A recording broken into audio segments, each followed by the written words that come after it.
Well, do you find yourself checking your phone countless times a day? Do you miss out on moments in real life because you're consumed with snapping pics so that you can post on Facebook? Or do you lose track of time scrolling through Instagram, Snapchat, and other social media? You're not alone. Studies show that people spend 3 hours of their daily lives online. Take a look. Wendy Speake is an author, speaker, and busy mom who's come to realize that social media can easily rob us of real life. Do you pick up your phone 100 plus times a day? First thing in the morning, last thing at night. Can I just shut down all of my social media? Wendy decided to do something about it and explains how we all can in her latest book, The 40-Day Social Media Fast. Please welcome to the 700 Club, Wendy Speake. Great to have you with us, Wendy. I'm so happy to be here. Thank you, Terry. Want to say I love the book, was convicted by the book, intend to go on a social media fast myself. All of us are caught up in the social media storm, some more than others. Why is it so easy to become addicted? Oh, I think that we all are trying to fill that something in our lives, whether it's boredom or it's wounds from the past. Blaise Pascal said it, Bill Bright said it, that there is this God-shaped hole in us.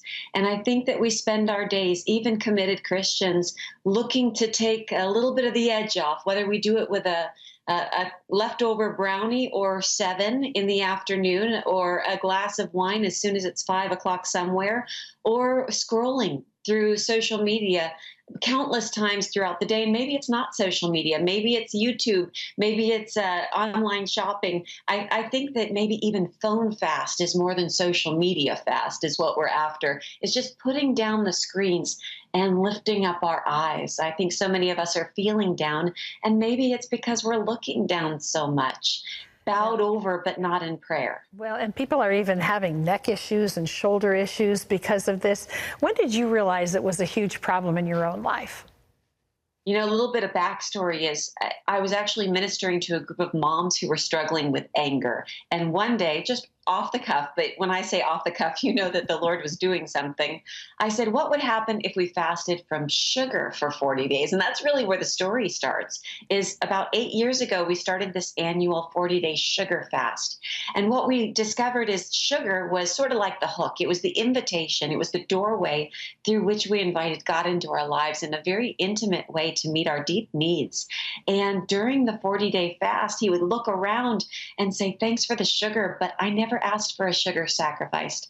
I asked for a living sacrifice. So what else is getting in the way of coming to me and living for me? And we all responded, oh my goodness, it's my phone, it's my screen, it's my laptop, it's my device. And really, ultimately, our devices can be divisive.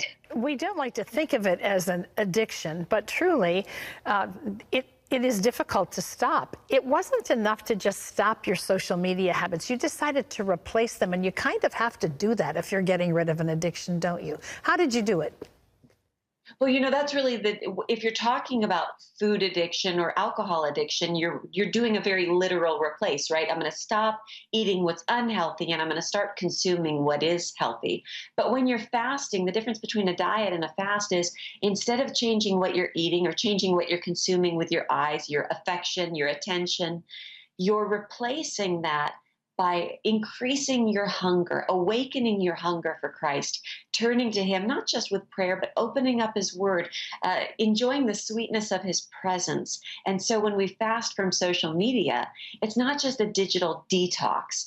We are actually replacing social media with getting social with the Lord and the real life blessings he's put right there in our lives. Well, and then not just during the 40 days, because for it to really matter, there has to be a plan after the 40 days. Then what? That's a great question. During the fast, we really talk about, because the book itself, the 40-Day Social Media Fast, is written in 40 short chapters. So they're like daily devotionals. The same is true with the 40-Day Sugar Fast. And what we focus on is how do we build a life, not of fasting, but of feasting. And that's really what a fast is. It's setting down something temporary and ordinary for a season that we consider that we are dependent upon, so that we can grow in dependency and grow to hunger and thirst and feast upon the one who really is what we're most dependent upon. And so during the final days of that sugar fast or social media fast, we start setting some boundaries around our online life, or our life running to sweet tea at Chick-fil-A, whatever it is that we've been turning to. A.W. Tozer says that said that whatever we turn to really is our enemy if it's keeping us back from turning to God, no matter how harmless that thing may appear to be.